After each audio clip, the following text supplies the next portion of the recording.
Congress car గురించే కాదు కమలం గురించి సుత ఓ ముఖ్యమైన ముచ్చట యాది పెట్టుకోవాలి. గెలిచింది 8 సీట్లే, కానీ 19 నియోజకవర్గాలల్లో రెండో జాగలున్నది.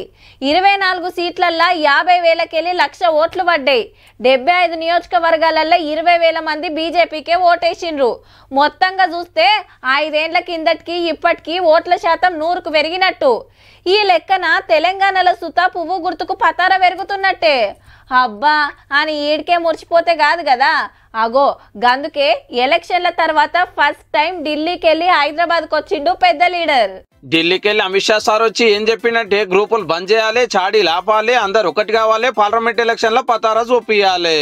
శంషాబాద్ నోవోటల్ హోటల్ ముఖ్యమైన మీటింగ్ పెట్టి ఆర్డర్ వేసినాక ఇక బండి సంజయ్ సారు ఈటల రాజేందర్ గారు కలిసి ఇలేకలతో మాట్లాడతారని మతలబు పంపిండ్రు. కానీ సంజయ్ సార్ రాలేదు. ఇక ఏమున్నది పెద్ద సార్ వచ్చి అంతగానని చెప్పింది ఉత్తదే అయిందనే ప్రచారం నడుస్తుంది. ఇక ఆడికెళ్ళి చార్మినార్ భాగ్యలక్ష్మి అమ్మవారిని దర్శనం చేసుకున్నాడు సెంటర్ పోలీస్ మంత్రి సారు.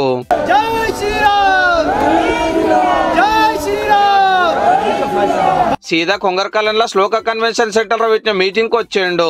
మండల అధ్యక్షుల కాంచెల్లి పార్టీ పెద్దల దాకా 1200 మందిని పిలిచిర్రు. 5 ఏళ్ల కిందట ఒక్క ఎమ్మెల్యే సీటే గెలిస్తే ఇప్పుడు 8 గెలిచినాము, ఇట్లా కష్టపడితే మళ్ళా తప్పక పవర్ బీజేపీదే అన్నాడు సారు. 17 ఎంపీ సీట్లలో 10 మీద గెలవాల్సిందే, అప్పుడే సెంట్రల్ లో ఇంకి తరువాడు చూపించచ్చు అని లీడర్లకు హుషారు ఇచ్చిండు. 10 పార్లమెంట్ పైగా 35% ఓట్లను పైగా సాధిస్తాము. ఆ సాధించే దిశకు చేరుకునే దానికే 4 సిట్టింగ్ ఎంపీలకు టికెట్లు ఖాయం చేసి కడమ 13 సీట్లకు మంచి క్యాండిడేట్లను పెడతారట. ఆల్రెడీ కొందరు లైన్లకు వచ్చిర్రు కూడా. నేను గతంలో అక్కడి నుంచి ఎంపీగా పనిచేశాను. ఇప్పుడు కూడా భువనగిరి ఫిక్స్ కావడం జరిగింది. ఆదిలాబాద్ ఎంపీ స్వయం బాబురావు సార్ పార్టీ మారుతుందని ప్రచారం అవుతున్నది కదా.